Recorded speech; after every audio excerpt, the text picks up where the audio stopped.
I was going to say inefficient. Inefficient and time-consuming and wasteful. Yeah, so that's been kind of weird and a bummer. But the thing I keep thinking is, wait, isn't Penguin Random House supposed to be buying Simon & Schuster at some point? Yeah. So at least we'll get some consolidation that way.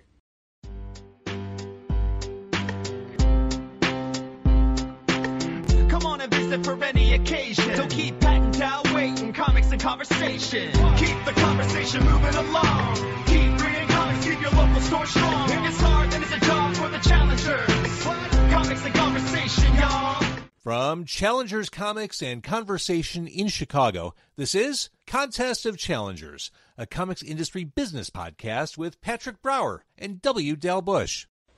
Today was almost like a time machine. How's that? If anybody had been in the store for the last hour, you might have thought you were shopping at Graham Crackers downtown around 2002, 2003, because the last hour of the store was Brower and Streets doing really nerdy talks about comics. Wow, very cool. Matt Streets visit today out of nowhere. That's neat. Yeah. I'm surprised that didn't become an episode of Contest of Challengers, a comics industry business podcast from Chicago. I wouldn't have done that. No. It was interesting because we, in all of our hangouts in the last couple of years, it's always been groups or a lot of things happening. It was never just a dedicated, did you read this? What do you think of this? Yeah. Did you get this? And it, like, not just me saying to him saying to me, back and forth. A lot of stuff, a lot of back and forth. Nice. A lot of good stuff. We had in some people who were from out of town who, friends of theirs from Portland recommended they come to Challengers. Oh, that's nice. And they were saying very nice things from the second they walked in. Wow. And also said, wow, this is way better than the last comic shop we visited in Amarillo. Like, thank you. Wow. Can we use that on the windows for the next revision of the quotes? Maybe. Way better than the comic shop in Amarillo. Yeah. Okay. Although, to be fair, they were looking for a specific art book we didn't carry. It was, I can't remember, a genre thing. Like, let's say it was, I can't even think of a video game. Assassin's Creed art book or something like that. Sure. I want to say Lost Souls. Is that a thing? Dark Souls. Maybe it was Dark Souls. Dark Souls. Something like that. But my favorite interaction and call today was the gentleman called and said, I think it's new this week. Do you have Ronin? And I said, can you narrow that down a little bit? Do you mean Frank Miller's Ronin or Turtle's last Ronin? No, it's new this week. I'm like, well, there's nothing new this week that Ronin that came out. Right. But what he was describing was Frank Miller's Ronin. Oh, okay. So I'm like, yeah, we do have it, but it is not new. No. Well, what does it look like? It's Ronin's face, a splatter of blood, and it says Ronin, Frank Miller on it. Looks like a comic that was released in 1984. Yeah.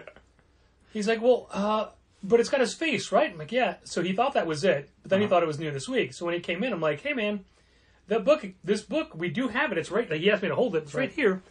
This particular printing came out in 2019. Oh, the Black Label edition? Yeah. Okay.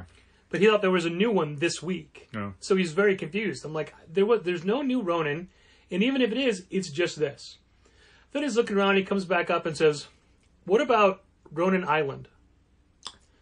We do have that. Yes. We have several of them. Yeah, all 3 volumes, I think. Also not new this week. No, I know. So we show him Ronin Island, he looks at that. Then he's looking for other stuff. But the whole time, he was just... As I said this to Matt, I'm like, I hate it when someone's like, do you have this book? No, it comes out next week. And they don't believe you. No, yeah. People looking for something that doesn't exist and then blaming you for that. Like, as though you're just not understanding their obvious, simple request. Like, it's not that they're wrong, it's that the universe around them is incorrect. And it's like, no, it comes out next week. Yeah. I can show it to you on the invoice. I'm pretty sure it's out. And there's nothing you can do to dissuade them. Yeah. There's no proof that you can offer that's going to make them go, oh, God, I got it wrong. Or, oh, the place I was getting this information from got it wrong. Nope. And then the store is wrong somehow. Matt countered with, he hates it when someone's like, do you have... Oh, you know what? I've been... every store I go into, I look for this specific book. I don't remember the issue number, but it's like... Cyclops fights the Thing on the moon, And Matt's like, oh, that's Marvel 2-in-1 number 29. Let me go look. Yeah, here we have one as $3. Here's the second one for $2.50. Oh my god, I can't believe you have it. I can never find it. Nobody ever has it. I can't believe it. That's amazing. Oh, I gotta come back for that. Yeah, I've had that happen with a bunch of graphic novels where someone's looking for something and they kind of can barely describe it. You nail it. Here it is. You put it in their hand. Great. $20. Yeah, I can't get this today. Why did you come in asking for it if you couldn't even afford it? Like, it's not like this is some rare high-priced collectible. This is just the sticker price of the book. Wow. So this Ronin gentleman does buy Ronin and Ronin Island and something else. TMNT The Last Ronin? But no, that'd be great though. Guardians of the Galaxy featuring Ronin the Accuser. After a lot of back and forth and a lot of explanation and a lot of confused looks, says, do you guys do a law enforcement discount? Oof, we do not. I'm like, no, we don't. And in my head, I'm like, and even if we did, I would add, what I want to do is add the 15% annoyance fee. You have made me work so hard for this transaction that to then give you a discount on top of that would be counterintuitive. Oh my goodness. This, Not, yeah, whatever. He was get ready for that over the next rest of the year, probably. In greater and greater numbers as you get closer to December 24th. It's fine. We've got good recommendations ready you say that, but there's going to be so many random weird questions where it's like, that's not a thing, or that stopped being a thing a year ago, or that is a thing, but no one makes it right now, or that is a thing and people make it right now, but literally no distributor has it. Like, all of those are going to be different levels of frustrating interactions and phone calls. Well, frustrating interactions are basically how the comics industry is defined lately. Oh, hey, before I get off on that tangent, let's conduct some actual store business. Okie doke. I did the DC FOCs. I saw. However, there were two different groups of things you and I have not discussed. Okay. So I can always go back and change things. I have time, of course. Yeah, sure. The two things are the local comic shop day books from DC. Those numbers all look fine to me. Okay. I think those covers are very boring, and the all alterations are very minimal. They're the B covers blown up on metallic covers. And the Task Force Z one is this. They changed the Task Force Z logo into a local comic shop day logo. They're all boring. They seem like the least clever things that a publisher could do at this point. On the one hand, I appreciate that it's going to be something brand new that day. Right. On the other hand, it's issue 2 for both of these books. Yeah, and that's Marvel's doing the same thing where it's like Venom number 2. Okay, great. They're all very boring things except for Friday is kind of it. That's the one thing where it's like, but even that, the graphic novel comes out this week. Yeah. The local comic shop day comic version of Chapter 1 comes out 3 weeks later. I don't know if there's going to be a ton of demand for that, but that's fine. Local comic shop day is a thing that we don't usually put a lot of effort into anymore. We tried the first couple of years and sort of regretted it. It's also a Wednesday this year. And I'm still looking at copies of things like Walking Dead the Alien. Yeah, which by Brian I K. Vaughan and still Marcus can't Martin. believe we did not sell out of that book. No, and then eventually, and that was, the gimmick on that one was, they've never printed it before. Yeah. This is the first time in print, and then 6 months later, we're doing a hardcover. Okay, great. Yeah, but who wants a hardcover? Well, nobody. But, I mean, even less people would want the single comic then, once it becomes a hardcover, that you can get in perpetuity. The idea of having a box of them is meaningless. Same thing for, was it Barrier? No, Barrier was the Free Comic Day issue 1. Which we still have which we still have a ton of. So, yeah, I mean, even Friday, which is the one we'd probably order the most of at this point, I doubt we'd order more than 20 or 30 copies. Sure, yeah. That just doesn't seem... I mean, it's a curiosity at this point, a little collectible. And even then, I don't know that Brubaker and Phillips fans are collectors necessarily in the sense of, people who need all the variations. They're readers. They want stories. And at that point, they'll have already bought Friday in some format. Here's a quick little tangent, but did you hear that Valiant pulled Javier Pulido off a Ninjak? I did. Javier Pulido posted his pages. He didn't even know he got pulled. And had somebody redraw the issue 4 that he already drew? Yeah, pretty fun to look at because you can look at like Polito's pages and like, oh, this is really fun, and then you can see the printed pages and you're like, oh, this is kind of boring, and it's the dumbest thing because I can only speak for Challengers. Javier Polito was the pull on that book. Yeah. The reason people were picking it up was Javier Polito was drawing this weird ass superhero spy adventure thing for Valiant. People, like Jeff Parker, but they were buying it for Javier Polito, and then you took Javier Polito off halfway through issue 4. Crazy. Jeff Parker was it Fred Van Lente? Jeff Parker for this one. Whoops. Sorry. I didn't remember. It was a Portland-based writer, forgive me. Sure, and I'm sure Fred Van Lent has done Ninjak comics for Valiant at this point. It wouldn't shock me. Yeah, that Polito thing is hilarious and so sad weird. because, yeah, you certainly don't want an artist of that caliber going online and being like, hey, I apparently got fired from my job. Well, I mean, he got paid for it. He did, but they also didn't print half of his work. And they also paid somebody else, too. Look, So weird. I don't think anyone got burned necessarily. I don't know what his contract looked like as far as upcoming issues. No, the of fans Ninjak. got burned, Dal. But, I mean, it's certainly an insult to an artist to not even tell him, hey, we're not running, like, 2/3 of the pages that you drew. That happened to me early in my career. I was hired to ink a Vampirus Luxura meets Razor story. Uh-huh. And it was right during Bob's wedding. I missed his rehearsal dinner because I was on deadline. Oof. And it was... The pencils were fine, but the paper the guy used was garbage, and my crow quills just tore it up. Oof. And it was not my best work, and they hated it. Yeah. And it never ran. Ugh, sorry. Yeah. Sorry to Bob. Didn't go to his rehearsal dinner because I was working. Sorry to a on lot a of people. story that never got printed. Also, it was Vampirus Luxura and Razor, so sorry for that. It's Brainstorm Comics, if anyone remembers those. Wow. The other piece of business that I didn't do any numbers on were all of the Son of Kal-El reprints. Oh, yeah. Now, we still have some ones on the shelf. Right. Ironically, they have like a 1 in 50 variant for the whatever. They do. Print, yeah. print. Well, collectively, like, if you order up to 50, like, for every 50 copies you order across the 4 reprints, you qualify for one. Okay. It's not just issue 1 again. Yeah. Issue 1 for the second print, I think you had to order 25 copies to get the 1 in 25 variant. This, because they're doing all 4 on the same week, it's like they all count towards the incentive. I would maybe do a few more, since they do seem to be selling out, and because of the Pride logo on them, I think there might be some interest when issue 5 comes out. Okay. I mean, I wouldn't go more than maybe 5 of each. We still have copies of issue 1 on the shelf. Yeah, and we just sold our last 2 Yeah. on the website yesterday, but we still have 3s. Okay. So, all right, 5s. Yeah, I think because of the way that there's a new... The Pride logo and the kind of recolored design for 1 through 4, I think we might see people who are probably speculators getting all 4 of the reprints as well as the 5 to kind of flip them together. Yeah, fine. Okay. I can add that. I left my notes on the counter because I figured we would talk about it. Good idea.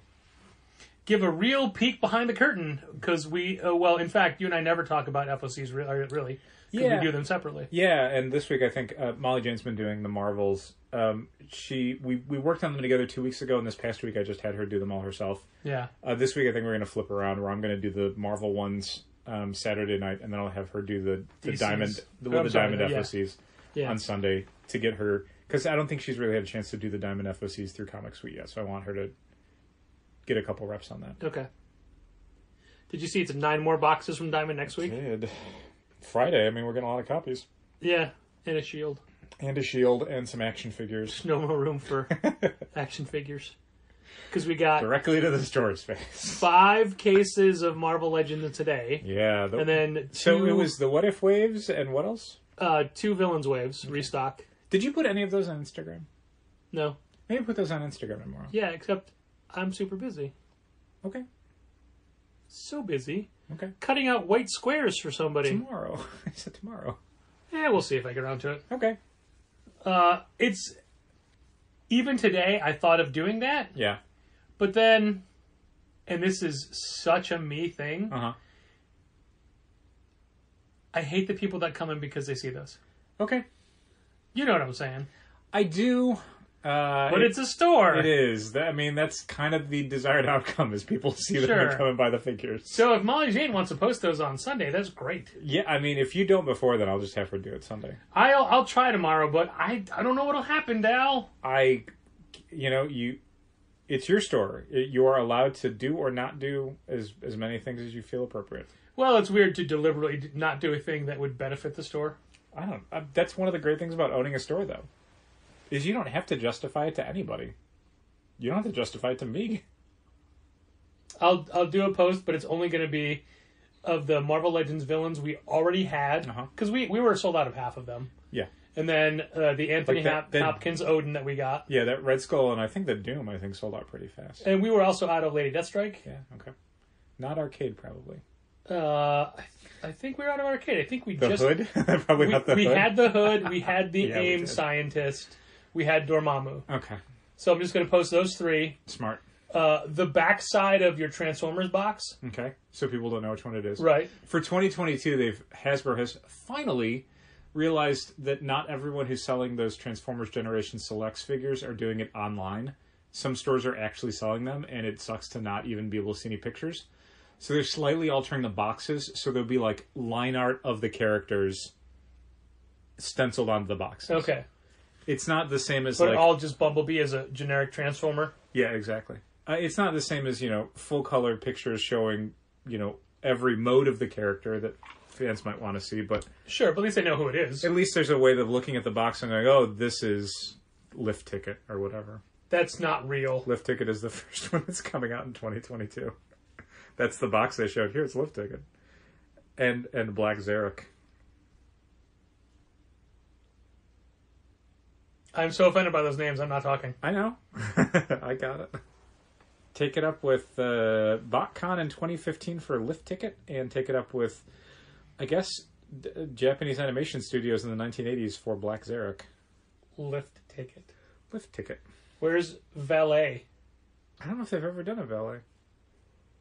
I don't know what that would be in Transformers terms, because a lot What's of them a Lift Ticket? turn into cars, What is a Valet turns into every car. Is that like a body porter? What does Lift Ticket turn into? Like a truck. Explain that.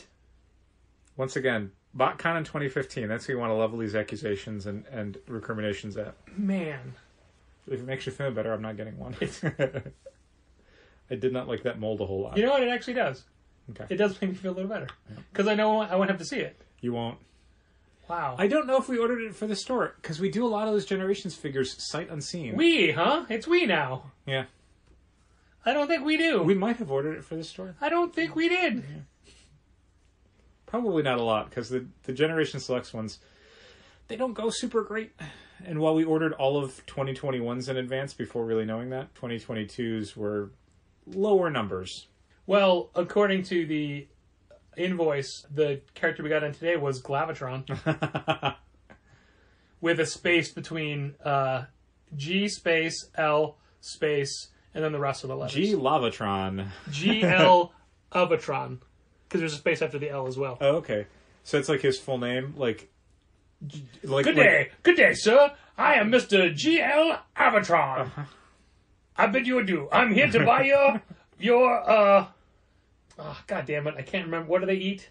Energon. I'm here to buy your Energon. There you go.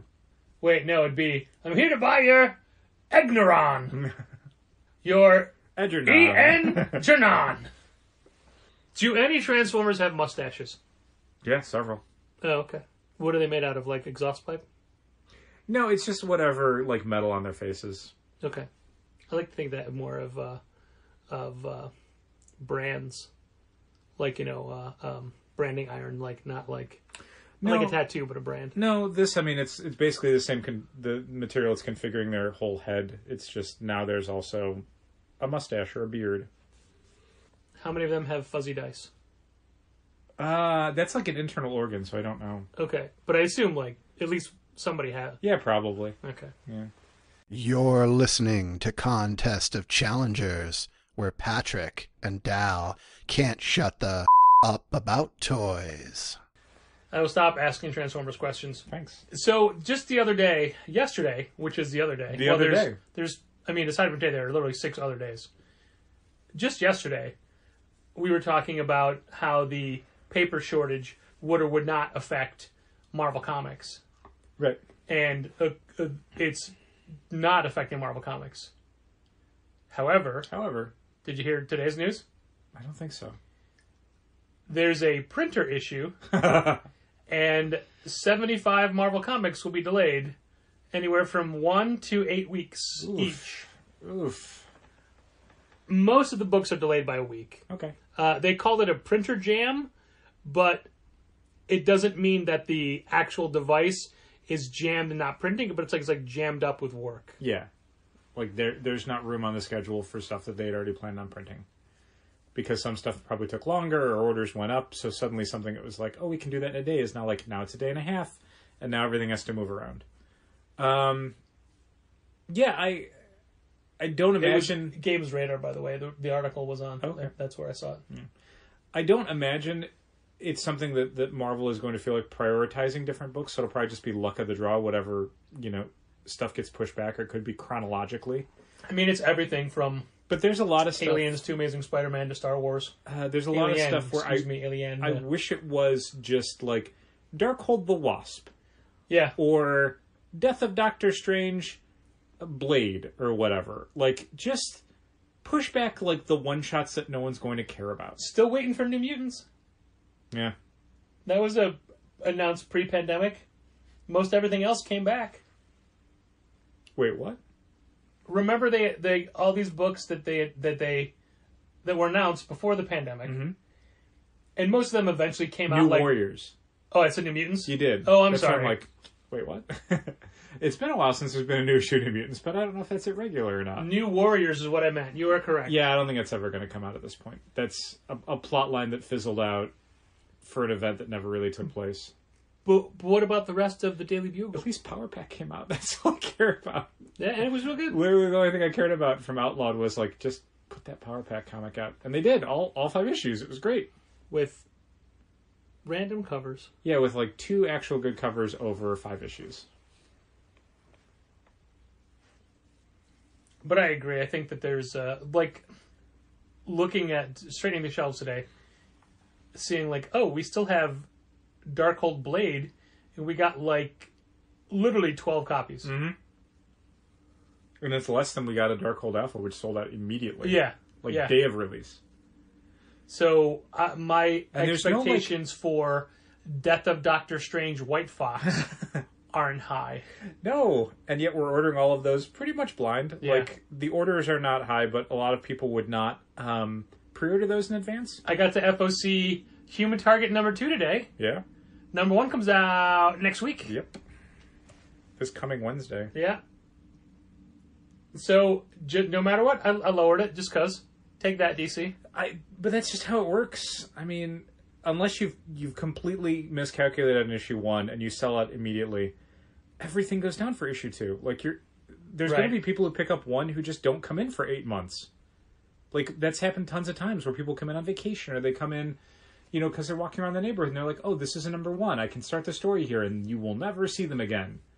And yet if you look at your sales figures, it's like, oh, we sold 80 copies of issue 1. Okay, we'll take away at least 6 of those because they don't even live in the state. All right, great.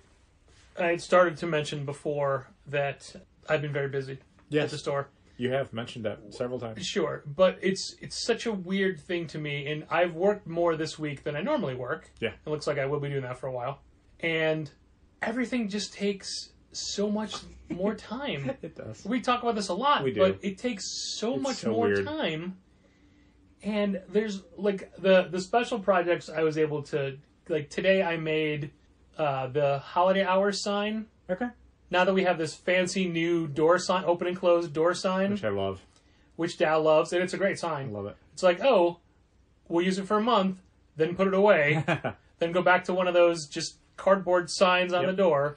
For a month. Because it's just basically, it's a normal sign, but it's got you and I with Santa hats. Oh, neat. And I have a candy cane. That's pretty cool. And then the holiday hours and the holiday dates as well. Very cool. Because we are going to change our hours for the holiday by... Is everyone ready for this? I am. We're going to be open an extra... I can't believe I'm going to say this. 4 hours a week. Gross. I know. Gross. Look, man, that means I'm working an extra 10 hours a week. Yeah, I guess it does now, yeah. Yeah. Well, I mean, hopefully not by that point. Well, we'll see. Yeah. Some of it, though. Yeah, I mean... It starts... a week or two, maybe. It starts Black Friday and goes through Christmas Eve. Right. That's it. That's the period of our hours. Yep. The winter of our discontent. That's right. Technically still fall. Winter is December 23rd. Is it really? Yeah. Yikes. That doesn't sound right. September to October to November to December. That's fall. Wow, okay. Anyway, and that didn't take much time at all. Yeah. But it's just like, okay. Oh, here's the thing that doesn't make any sense to me. Mail came today, which doesn't make any sense because it only comes twice a week. Yep. Mail came, and in it we got a box from Simon & Schuster, an envelope from Simon & Schuster, and then from UPS we got a box from Simon & Schuster. Yep. Why do they mail some books? It's crazy. It's Why do they mail some one books? or two random manga you'll get just in an envelope. Wait, but there's also a box from the, like, I don't understand this company. Yeah. I don't understand any of the companies. Penguin Random House and Simon & Schuster are definitely crazy as far as how many things they will send out for back orders. Like, you and I talked about it earlier in the week, like, we're just used to the idea of like, okay, we'll save those all up and then ship them together.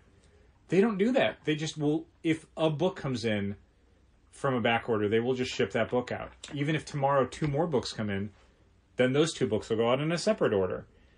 And it's so, I don't know what the word I'm looking for is. Demoralizing. No, I was going to say inefficient. Inefficient and time-consuming and wasteful. Yeah, so that's been kind of weird and a bummer. But the thing I keep thinking is, wait, isn't Penguin Random House supposed to be buying Simon & Schuster at some point? Yeah. So at least we'll get some consolidation that way, where at least we won't be getting that anymore. And we're already seeing some of that where Penguin Random House is now offering Marvel graphic novels. So Hachette, who we were previously going through for Marvel stuff because Diamond has nothing in stock and has had nothing in stock for months, now we can just get that same stuff from Penguin Random House. So now our Penguin Random House orders will get a little bigger and we'll have one less like random Hachette box showing up. Yeah. Every week. Ironically, checking in Hachette is like my favorite thing to do because it's just scan them all. Mm-hmm. That's it. Just scan all those puppies in. Well, not Hachette. I mean, Hachette should be in the system, but like Ingram. Oh, okay. Ingram you scan everything of. Yeah. I'm sure I'd get that right when I was doing it. I would hope so. I put Lore Olympus, both softcover and hardcover, in the system. Thanks. I didn't... Were they in Diamond's database? Yeah. I didn't put our quantities in because you'll be getting more. Sure. But I put the books in and changed the... tagging and stuff. Yeah.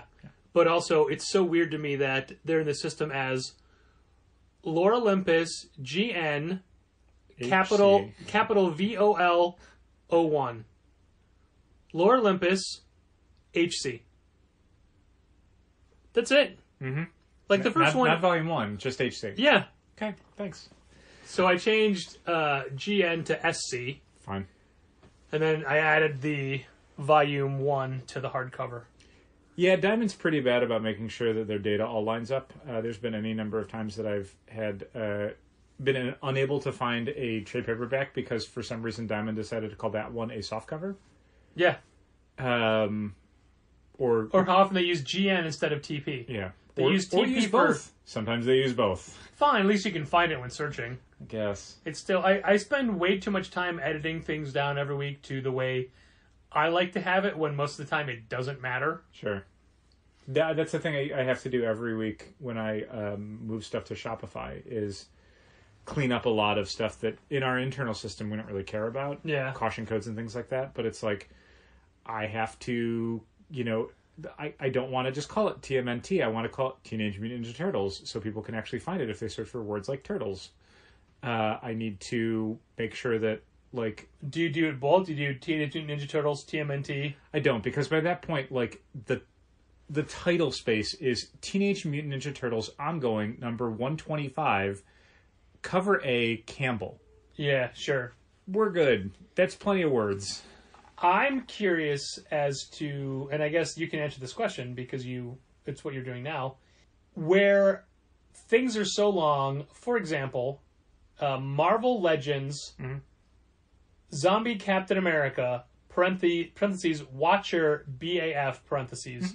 That's 2 lines of data. Yeah. That's Marvel Legends, Captain America, line 2,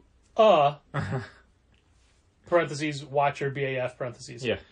Yeah, I don't love that. And But I mean, like, so where's that second line going to go when we're using Managed Comics in Shopify? Like, are their data fields bigger? yeah, what happens currently is that when Octopus moves something from RMH to Shopify, it takes the description line and it takes the subdescription line and it puts them together. So when I go All to... 3 of the subdescription lines?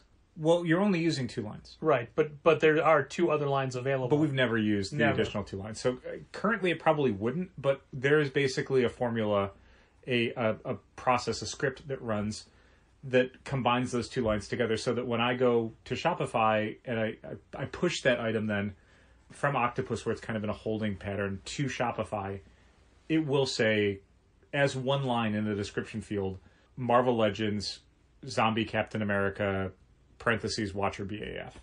All 1 line. And so in the future, when we're using stuff like Managed Comics and Shopify, those titles won't be a Did you problem. hear that, Brian? He said when. When? Yeah, I think I heard Brian mention on a Managed Comics thought stream at one point that the amount of characters you can put in a Shopify title or description field is very long. Okay. Of course, the problem you'll run into is that, how that displays on a screen. You maybe don't want something that's going to be like 150 characters. Sure. That's too many. I don't want that already, but I've even just this last week and next week I'll be doing it as well, changed how we're displaying the titles on our new release lists, both on our website and in the newsletter, because everything has 2 covers for the most part now. Yeah. So instead of it being Superman, Son of Kal-El, number 5, cover A. Well, normally what I would do is, what we were doing was Superman, Son of Kal-El, number 5. And then a separate line, Superman, Son of Kal-El, number 5. And then the last name of the B cover artist. Right. Cardstock cover and then whatever. No, I just put, Really? let's say, Frizen. I wouldn't put cardstock because it's cardstock. Okay. And it's wasting space. So basically saying the A cover is the regular cover, and if it doesn't say who it's by, it's the A cover. And if there's a name after it, that means it's another cover. Sure. But the often problem would be if there's a B and a C, alphabetically I can't do that because what if the C cover's name starts with an A, but the B cover's last name starts with an M? Yeah. It's out of order, so I have to keep cover B, cover C. Anyway, what I've changed it to now is Superman, Son of Kal-El, number 5, space, indent, cover A, Mora, space, or next line, indent, cover B, Frizen. Whatever. So, yeah. Okay. So it's so much more, so many more lines, Yeah. but that's just the way the industry is now. I mean, Pretty much. that's the way it's going to be. Are we paying for a new software service program called 24/7? 24/7 is Octopus. Is it? Yeah. Okay. 24/7 Commerce, I think, is their... I thought company. it might have been that because it was the same dollar amount, but they've never called it. Was always LAN Services Octopus Oh, I guess they might change it. then. when we get billed for it by the bank account. Interesting. But today there was a charge for 24/7, 24/7 e-commerce. So I Yeah. thought, oh, maybe this is a new something we need for Nope. Shopify or whatever. Nope. Okay. That's just Octopus. And hopefully we'll be able to let them go fairly soon. Yeah. There's a nice expenditure to get off the books. Speaking of expenditures, we are already working on our Christmas cards Yes. because they've already come in and we've started. I think you and MJ are done. Yeah, we signed them all. I'm not done, and nobody else has signed them. Right. However, I wanted to get a couple out already. Okay. The ones that have to go to Melbourne, Australia, or Sao Paulo, Brazil. Sure. Get out in front of the Christmas rug. Yeah, exactly. Because All Star usually gets their card from us like in February. Uh-huh. So But I'm like, that's like Christmas for them, right? I don't know how the calendar works in the hemispheres. I don't know. time runs backwards there. So to make it even more official, I did it through stamps.com. It's like, oh, to send this card and its little insert to Melbourne or Sao Paulo, basically the same price. Mm-hmm. Any guesses? $10. $10. Wow, I did it. Which, on the one hand, Jesus Christ, $10? Mm-hmm. But as Andrew pointed out, it's going halfway around the world and it's only $10. Yeah, that's pretty cool, you know? Yeah, but normally we would just throw a bunch of stamps on it and be off with it. Now because we're doing it officially and it's got the label and everything, they'll probably get it in 2 weeks. Probably. And be like, hey, it's not even the end of November yet. Yeah. When do you think Christmas is? I was going to say, hey, it's Thanksgiving, but that doesn't matter to them. No. For example, the grand final of season 12 of Taskmaster is on Thanksgiving, but not for them. No. They don't celebrate that. And then Doctor Who comes back this week as well while I'm talking about British TV shows. There it is. Yeah. So, on the one hand, it's like, oh, God, we just spent $20 to send those. Yet, to send a bunch of cards to the artist who created our card, it's like $1.50. You know? Just a few... because they live in the United States. They do. That was nice of them.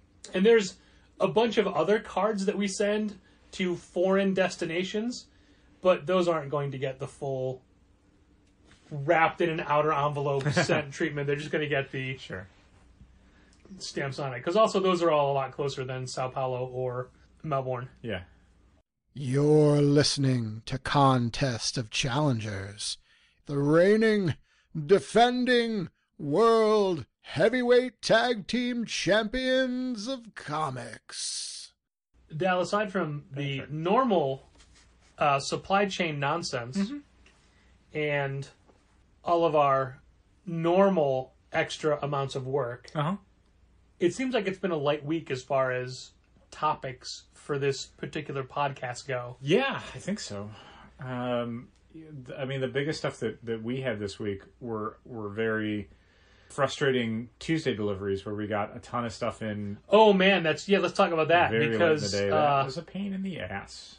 Normally, like I say normally because we're still learning how Penguin Random House works. Yeah. Oh yeah, I can talk about this is my first day. Yeah. My first week unpacking a PRH Marvel order. Because even with 3 people working on Tuesday, we were all busy. And we all had to stay an hour plus late because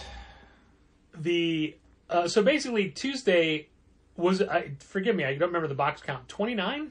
20. 20. 20 boxes, 9 of which were PRH. Wait, how many did UPS drop off? 20. Oh, I'm counting the 9 I brought as well. 29 then, yeah. So we got 29 boxes delivered. Through the day. Well, that's the thing, like... On 9 of them you picked up, 20 were just dropped off by UPS. Yeah. So, like... And the thing is, it's Tuesday. The 20 or most of the ones they dropped off, not all of them, most of them should have been on Monday. Yeah. The 9 PRH ones plus the restock. Yep.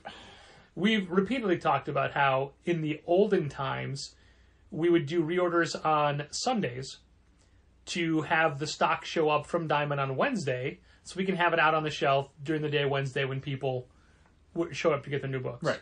But now, since we're reordering from basically 5 distributors regularly as far as restocking book goes, that's like the, in case anybody who follows us on social media has wondered why it's been since early days of the pandemic that we've done those massive restock pile Instagram posts we used to do. It'd be like, hey, here's the whole reorder. We just checked it in. It's all piled up. Let's take a picture so you can see how grand it is. And people could zoom in on specific titles if they wanted. And then we'll file it. But there is no one order like that anymore. It's literally every weekday. Yeah. And I pointed this out last week, but every day, except this Monday apparently, we get product delivered. And even though we got 29 boxes on Tuesday, we got boxes Wednesday, we got boxes yesterday. Today we got 4 boxes from Southern Hobby. We got 2 Simon & Schusters in the mail and a Simon & Schuster from UPS. There's more coming tomorrow, I'm sure. Yeah, the big problem we had this week is we've talked before about how one of the benefits we have is that we can go and pick up our Diamond books on Tuesday. That's helpful in a bunch of ways, not the least of which is that it's a reliable time that we know we're getting the books. Patrick drives out there. He's back with the books by like 1 o'clock. So, 1 o'clock on Tuesday. Traffic, but yeah. By 1 o'clock on Tuesday, he is breaking into the order and checking it in. And that's We can schedule things. It's reliable. We know how long it takes to get an order done and how long it's going to take it to get pulled. The problem with stuff like Lunar and Penguin Random House is that we don't have an option. It has to get sent via a shipping service, UPS or FedEx, and those can show up kind of whenever. Yeah, I'm sure if we wanted to spend the 6-hour round trip drive going out to Lunar, we could. Yeah. As Lunar will Molly Jane drive? Will very quickly point out, they are mostly ahead of the curve. The latest we've had most orders show up is Monday. Some of them have shown up Tuesday or Wednesday, but those are few and far between. Right. But the thing is, it does happen, and that lack of consistency, that fact that it can show up anywhere between the Thursday before the books come out or the Wednesday of the books coming out is it makes it very difficult. And it's one thing to deal with like reorders and stuff because they're not as big, and B, it doesn't matter how long it takes to get them back on the shelves. Like, yeah, faster would be better, but they're reorders. It's not a big deal. We've had some reorders show up, in the last hour of the day, and then we don't put them out until the next day because we'd have to stay late to do it, and it's not worth it. But new books, those have to get cracked into and checked in and logged in and pulled and then eventually shelved by a specific time. The Marvel stuff from PRH has been showing up on Mondays, and that's been great, except for this week. We got a notification from UPS that they attempted delivery and there's no one there. And it's like, well, we have posted hours. They're 11 to 5. They've been 11 to 5 for about 18 months now. That should not be a surprise to UPS. It should not be difficult to deliver those. We were there during the posted hours. The sign was on. The door was unlocked. Yeah, it's not like this is a USPS thing where it's like, we delivered it at 10:47 p.m. when nobody was there, and it wasn't delivered for 2 weeks. So as a result, we got the Marvel stuff from PRH on Tuesday, and even worse, we got it at like 3:00 on Tuesday. We closed at 5. It was 9 boxes of Marvel stuff.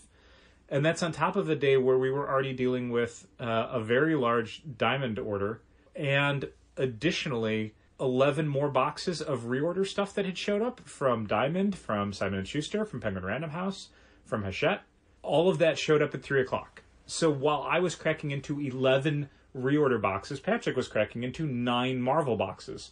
And then as soon as he was done with that, I had checked everything in for the reorder, and then I switched over to start pulling the Marvel books because I had to pull the Marvel books because Molly Jane was still pulling the Diamond books because the Diamond books, there was a lot of them. It was a lot of pulls this week.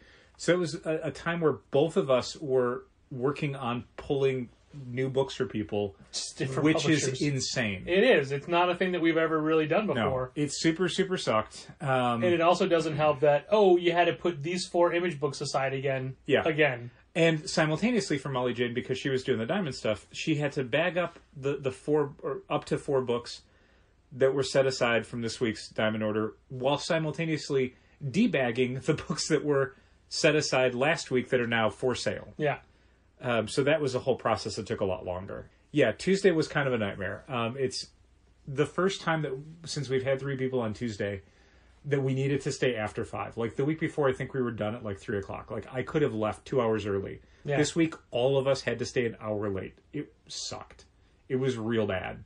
And again, a lot of that just comes down to once you're getting stuff shipped out, there's a lot of variables that you have no control over anymore. No, on my way in, I saw the UPS truck parked over by the Duncan area. I'm like, great, we'll get Soho first thing. Right. 2:30. Yeah, I mentioned to you on Tuesday, there was a point where you had just gotten in and were starting to crack into the Diamond stuff, and I looked outside and there was a UPS truck at the end of the building.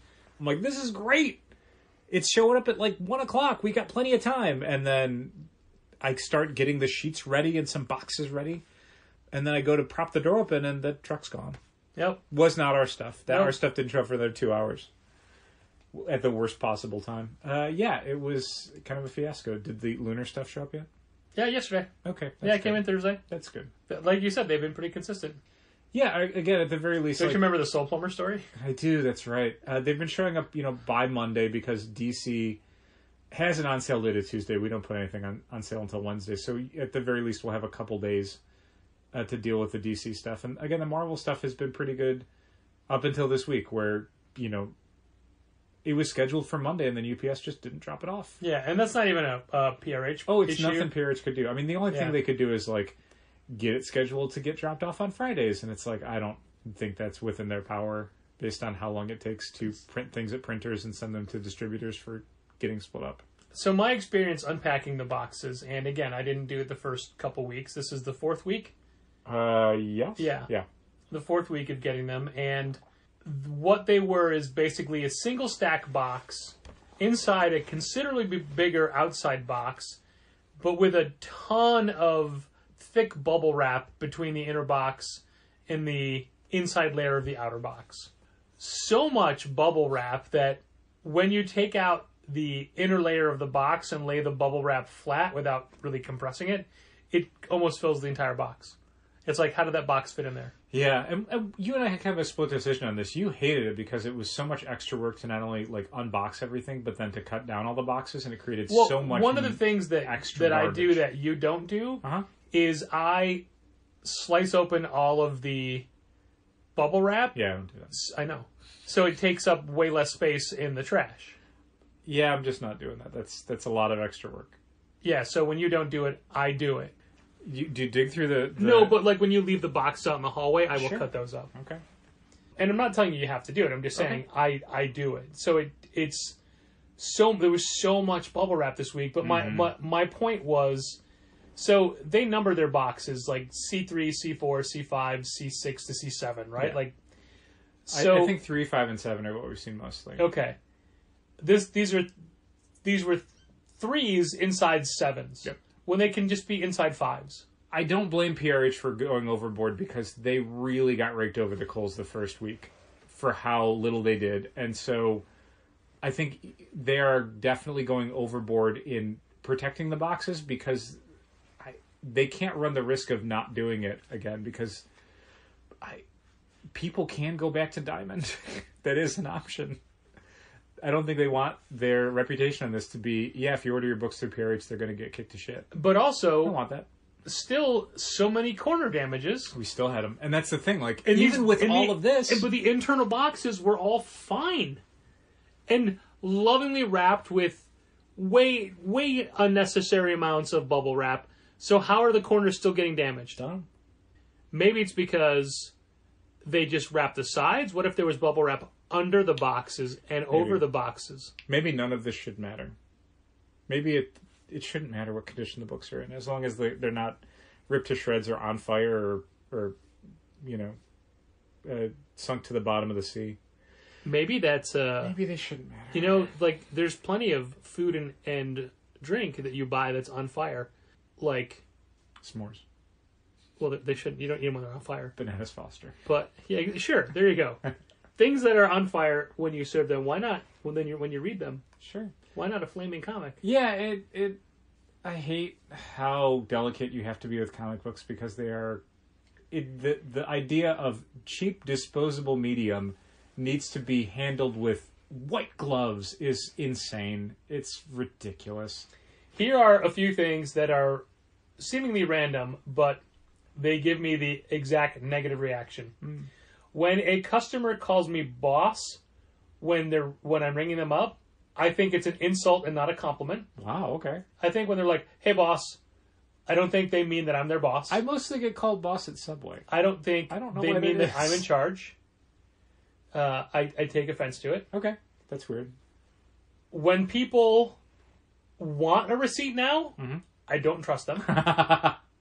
And when people leave a note in a web order to make sure we pack it real good, Yeah. I want to It's the same note he tear puts out in every order. pages of their book. Sure. Like, oh no, I was just going to roll this up and put it in a paper towel tube and hope it gets to you. Yep. But now that you put this note, is it just a cut and paste note, really? Yep. Yeah. If you search that name, I definitely don't want to do that. you'll find all of their orders, and all of their orders have the exact same note on them. Wow. Yep. I've had eBay stuff like that before, too, though, where people win enough eBay auctions, and every single payment comes with, like, a boilerplate note of, like, please take extra care with this because my mail carrier is terrible and things get damaged all the time. Please be sure to pack it in this way. And it's like, I'm not doing any of that. I'm going to pack it the way I pack everything else, and it will be fine. There was an instance today where I can't remember what it was, and I thought, just let Andrew handle it. Andrew's doing fine. don't be mad at that customer that you're not dealing with. Just let it be a transaction. Sure. And that's getting harder to do. I can tell. I don't know why that is. You're getting older. No, you're getting older. I am, actually. Oh, shit, you are. Very soon, in Dang. fact. Dang. Well, daily. Daily. Just a number. But a larger increment soon. Yes, Dal's birthday is coming up. If anyone wants to know what to get him, contact me privately and I will tell you. Oh, gosh. It's the same thing I'm telling everybody. Because Dal is not an easy person to buy for. It's true. Dal's going to get a carton of 2 Jumbo Marvel Galactus with Silver Surfer. Oh, very cool. Yeah. Sealed case. That's awesome. Right? That's going to be exactly what you've always wanted. It is. Is that box empty? Why is that box sitting there? You put other stuff in it to take it home, probably. Yeah, but I took it home. Why isn't that empty box out in the hallway? So that the people that clean up the studio can take it home. I don't know. Also, in the trunk of my car is a massive Wicked Brick Daily Bugle case. Oh, okay. But it has to be built, and I'm like, oh, let me open this box. Well, the box is the box. Oh, okay. So I had to tape it back up. Whoops. But I did not want to... Well, first, I'm not going to bring it up to the studio. Sure, that's something. We're recording here. I'm not building Yeah. Lego cases. And secondly, it was raining. I don't want to bring it up in the rain. Understandable. Also, thirdly, it's heavy and takes 2 hands, and I had something else I had to carry did. upstairs. Mm-hmm. Nothing for me. No, of course not. Action figures, never. Graveltron. Graveltron is his name. Oh, it's too early in the episode to go back to full circle. Sorry. Did you read any previews this week? I read 2 today. Oh, what'd you read? I read Radio Apocalypse. Oh, by, I'd already read that one. By You Ram should V move on to the next thing. from Vault, because Vault emailed us 18 times. 18 times in the last 3 days, reminding us that Radio Apocalypse is coming up for FOC and that they really believe in it, and it's very good, and they really love it, and they think it's going to be huge. Can I just say I think that Vault goes to that well too many times now? They've gone to it a few times, and I think the last time I remember was Giga, and Giga actually did okay for us. Giga was the first time we listened to them. And then they've Giga, done it 4 times since then, I want to say. I guess I stopped listening then. Did they do it for the Rush? I think they might have done it And for then the Rush. Giga disappeared. Yeah, like the trade just got canceled, so I guess that book is never finishing. Yeah. I guess. I read Radio Apocalypse #1. I didn't care for it. Same answer. Yeah. I didn't dislike it, but I didn't love it. Yeah, I thought the art was fine, if not as good as I'd want. Yeah. And I thought the story was... Isn't this the same creative team as Blue and Green? I didn't read Blue and Green, so maybe. Okay. It was a horror book, so Dal said no thanks. Yeah, I didn't think it was anything special. And I really loved May the Cellular Star, so it's not that I got anything against Ron V. The story in this kind of really didn't grab me. It's just another weird apocalyptic thing. I thought the whole like radio concept gets a ton of play in the solicit and in the title, but in the story it was just like, this is just every post-apocalyptic story. This is Noctera, this is What's the Furthest Place from Here, this is Walking Dead, it just like, it felt incredibly generic. Nothing about it really popped to me. Even the art, which is weird, wasn't weird enough. And that's what makes me not listen to these emails. Yeah. Hopefully people will respond to it, or they'll feel differently to it than we did. It's a #1 from Vault or from Aftershock, so we usually have a certain very high floor that we do for that. Because they give us returnable. returnability, yeah. So it's like, I'll roll the dice, sure. We're still ordering this at a decent number, but it's just that neither you nor I are going to be like, oh, you got to read this. I'm not going to go out of my way to hint. But I don't know. Molly Jane might love it. Maybe. Andrew loves Ram V, so I'm does. sure he's... And if this is the entire team that did Blue and Green, I'm sure he'd love it too. Sure. I also read Robin's #1. Tim Seeley. I really wish you'd picked 2 other books to talk about this week. Those are the 2 I read. I mean, don't get me wrong. Man, it's so weird to get a Penguin Random House email right now. Oh, yeah. Like, hey, here's your invoice for this book we placed an order forever ago. Yeah. I thought Robin's was okay. I definitely know the audience for that book. There's a lot of people who really love those characters. Yeah. And the idea of them sitting around talking about themselves to each other is exactly what a certain audience wants. A book like this, while that webtoon stuff is coming out, makes perfect sense to me. Right. Agreed. I thought it was okay. I'm not at that point in my life where I need this sort of story, but I thought it was well done in what it was trying to do. I was hoping for the art to be a little sharper. Oh, okay. I thought the art was okay. I appreciated kind of how Yeah. exaggerated okay it was. means you hope it's better. I was explaining my Okay. answer. Yeah, it's. I think for a miniseries, I think it's fine. I don't think anyone who pre-ordered it is going to be disappointed by it. But if you were like on the fence or had not had it on your radar, I don't think you're going to lose out by missing it. I like the idea of the mystery behind it. Yeah, it's. I can definitely see this thing taking off because of a new character's appearance. But not a new character. I guess. Or Dun is it? dun dun. Yeah. Yeah. It is a brand new character. Spoiler alert, their name is Robin. I don't think that is their name, actually. It was... I mean, it's a cool design for a character, and I think it's the sort of character that really gets speculators going right now, because it is that sort of, like, Batman Who Laughs sort of thing, where, like, maybe they'll be in a movie or a video game at some point, because these characters don't have a lot of those types of adversaries, so there you go. Yeah. And, yeah, I mean, I think it's a cool way to sort of link it all together, but, yeah, it was not a book that blew me away, but I thought it was competently done, and I thought the art was a little bit more to my taste than to your tastes. I like a nod to each Robin's history. Sure. I mean, there's just kind of a weird thing structurally where literally the second half of the book is the 5 Robin characters being like, all right, let me tell you what I'm all about. Here's what being Robin meant to me. And it's just like, it's done in, not a clunky way, but it's just done in a way where I'm just like, why are they doing this? Why is Dick Grayson making them do this? But, I mean, you kind of need it for the theoretical new reader who doesn't know anything about the Robin's characters, but some reason picks this one up. Or it could just be someone who, you know, is a fan of one of the Robin characters, but doesn't know Jason Todd's history or doesn't know Tim Drake's history. So this fills that in a little bit more for them, so they don't have to be, like, encyclopedic in their knowledge. Yeah, I think both Robins and Radio Apocalypse had a basic level of competence. That's kind of what I'm looking for sometimes when I'm reading a preview. Is like, just tell me it doesn't suck, and it doesn't. Neither of those books suck. That's great.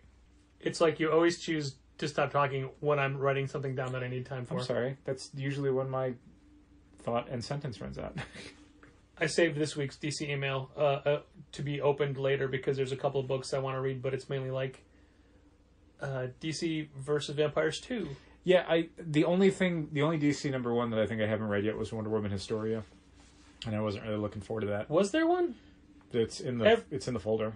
Okay, because everything I saw was just preview pages. I'm like, I don't want preview pages. Yeah, in the box folder, there's a Wonder Woman Historia number 1. But I was probably going to skip like Human Target 2 and DC versus Vampires 2 because I'll just read those when they come out. I think that I don't like reading ahead DC for all the is issues. the first company to cross this really weird line of having a book with a cover price of a single issue comic, $10.99. Which book is that? The DC villain, Gotham City Villains. Is it $10.99? I thought so. I thought it was $9.99. Is that maybe the Canadian price? Maybe it was a variant cover? No, because they're all variant covers. Yeah, I don't think they do cardstock on books that thick. Yeah, I posted it today. I thought it was $10.99. Maybe. Well, now you need to look it up while I stall, just in case I'm wrong, because I don't mind being wrong on a lot of things on this podcast, which, let's face it, I am a lot. You don't want to be wrong about Lunar, who will yell at you? When I say new mutants instead of new warriors.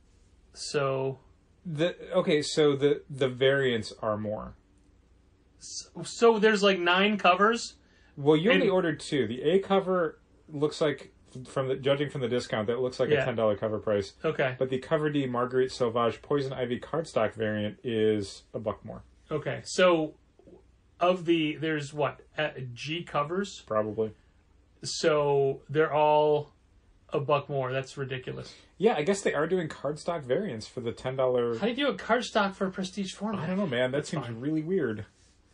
Yeah. Also, I only ordered the A cover. That D cover is a special order. Yeah, we're getting 1 copy. So but I had to go through and check every single cover. Just in case. Yep. And honestly, the A cover is the better cover. I'd like to be done with Comic Suite at some point. Yeah. I'd really like to be. Yeah. Okay, because I thought $10.99 is just ridiculous for a price point. Pretty ridiculous. It's bad enough that our Marvel Legends are now $28.99 a piece because costs have gone up. That's a lot. But I mean, that's what they've been for the last couple rounds. It's a lot. Still a lot. But I mean, we talked about this before. Our per figure price, our cost went up $1.50 per figure. Yeah. Not counting how much extra shipping is now. Yeah. And we only raised our price $1 per figure. Yep. So we're making proportionally less. Yeah, less profit. Less, percentage. Even though it's a higher price. It's a higher price. So yeah, I thought, and again, just one cover for the DC Villains thing. A, I had a low number in. Mm-hmm. B, I lowered it. Uh-huh. We only have like 4 special orders, but it's also $10. It is. And, I mean, I know the Danny DeVito thing was something when we saw it, we're like, oh, weird, Danny DeVito. But, like, I haven't heard anyone say, I got to get the Danny DeVito book. No. Maybe they will when it comes out and we'll be caught shorthanded. But, as always, with a $10 book, I'm okay being caught shorthanded. There is one person who excitedly talks about what's going to happen in comics that come up when they're in on Wednesdays. Yes. The only problem is this person only ever seems to care about what they've announced, not the books that they're buying. Yeah, I've always said that I think their most anticipated book for each month is Marvel previews. Yeah. They're so excited to find out what's going to be happening, not what's currently happening. But I do feel that, him aside, we don't hear a lot of people excitedly talking about upcoming books. Well, that's what's always was funny to me about the whole like DC unifying communications across all channels is that no one knows what the hell's coming out until either we put it in an email or they see it on our shelves. Like, whatever marketing is being done out there for major companies, most of our customers are completely blind to it. Yeah. I don't know where they're supposed to be finding out about stuff, but the vast majority, 80 to 90% of them, literally don't know what's coming out until we say, hey, we got this book in for you. Or when we send them an email saying, hey, the new catalogs are up, please look at them. Or they come in on a Wednesday and they go, oh, I didn't realize this book was coming out. Like, and we're trying to highlight stuff more, like, 2 or 3 things in the newsletter each week. Yeah. Although they stick around for a couple weeks at a time. This past week with Human Target, we had someone respond to it and say, please put me down for that Human Target. I didn't realize Tom King was doing a new book. And that's DC's been promoting this for like 3 months. Yeah. Well, longer, maybe. One of the things I was talking with Matt today was I was talking about some books like I Walk with Monsters, or he was grabbing stuff off the shelf that he hadn't remembered seeing. And because he doesn't really work in comics anymore, like maybe one day every 2 months he's filling in at a store near him. Sure. He talks about how that when you're in it and it's your job, you know everybody involved. Yeah. But once you step out of it and you're looking at it from the other side, you don't know the difference between a Zach Thompson versus Jim Zub, Right. versus Lonnie Nader Jackson versus Lansing. Yeah, I mean it all just Jed blurs. McKay. And he's like, how are you supposed to know who these people are? Yeah. And I'm like, I don't think you're supposed to. It's just that we do. Right. Because it's our job. Yeah, But it's not the job of, like, you can be a huge Jim Zub fan and not even know you're a Jim Zub fan. You don't have to know that. Right. You just know what comics you like. But it is weird to me because, well, A, I have a hard time telling some of these people apart anyway. Uh-huh. But the idea of it being a thing where it's like, I don't know this creator at all. Sure. I mean, And there's a lot of, don't get me wrong, there's a lot of waving my arms. I got my stand goal for good the hour. job. I can't believe I haven't gotten it for the whole month yet. There's a lot that I look at in the comics industry and kind of how we have to aggregate information from a lot of different sources. And I think, God, if I wasn't working in comics, how the hell would I get all this stuff? There's no one site. There's like 18 sites. And then there's people's Instagrams and Twitters. And there's resources that I use constantly that I can only use because I'm a retailer. I wouldn't have access to it otherwise. But for using you as the example, if this was your hobby and not your occupation, Right. look at Kamen Rider. Yeah. I do. You know all that stuff because you're a fan. Look at wrestling. Yeah, that's true. Look at, for me, look at music. But I guess Kamen Rider's a different thing because, like, Kamen Rider is like being a Batman fan. you can be super knowledgeable about Batman stuff because there are only a few resources you really have to hit Okay. to really understand that. But you know the differences in who writes the episodes. And again, that's like Batman stuff. You can know Scott Snyder writes this one and Okay. James Tynion writes this one. You don't have to remember that many names. The comics industry is like, So if you took a It's like- tokusatsu as a whole, not even tokusatsu as a whole. That's like superhero as a genre. The comics industry is like looking at every single Japanese TV show. How the hell would you know all about them? The more you dial into one specific interest, the easier it is. The fewer resources you have to hit. For us, like we can't just look at, one publisher's output or one site's coverage. We have to keep looking at everything in the industry because information is not centralized anymore. It's massively decentralized. It's atomized. It's everywhere. And that's our job. So we do it, even if we don't love it. But we do it because it makes us better at doing our job. That's the steps we have to do to be able to say, oh, here's a book you're going to like because I know that this person wrote it and I know that you like this other book this other person wrote, or I know that you like this writer and they work in this genre, so there's this other thing that you might like. I mean, we were talking about it this week, about how many different books there are to promote to people because there's so many cool new number ones. And then we're like, well, Human Target and New Bern is the same audience. yeah, Those aren't the same writers. They're not the same companies. But like anyone who's picking up Human Target, we're going to go, hey, check out New Bern. It's this really cool new crime book. And anyone who's picking up New Bern, we're going to go, hey, Tom King and Greg Smallwood are doing this really awesome limited series. superhero crime book. Yeah, that's Kind of. kind of vaguely superhero, but you don't... It's Tom King superhero stuff, so you don't have to worry about it being tied into a bunch of stuff or needing a lot of backstory. And that's the stuff that we're able to do because we know a lot about how the market works and who the people are in it and what the books are, and we've read previews and we've done all the work.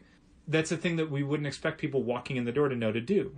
To be like, oh, this book I've never heard of and this book I've never heard of are exactly what I want to read today. That's not it. Yeah, yeah. And I don't know if you and I weren't working in comics, I don't know that we would want to go to that trouble. And that's, I guess, in a roundabout way. We wouldn't. Even if we got like a catalog email like you send out for Challengers or the website page with all the new books, I would look through that, but I wouldn't have the same kind of awareness of all of them. I would just have the awareness of the ones I was interested in. And I guess in a roundabout way, that's why stores like Challengers and other comic shops are valuable, because it's hopefully there's someone there who's done the work for you, who's able to help you make those connections and turn you on to other books and promote stuff that, to help you sift through it a little better. Yeah. It was also weird for me for the last couple weeks because not unpacking Marvel books and physically seeing them and counting them in and looking at them, I'm just going off of, like, sure, I'll write up the new release list for the week, Right. but that doesn't stick. No. That's not in my head. I had sort of a similar thing where I was, I didn't deal with the Diamond stuff this week.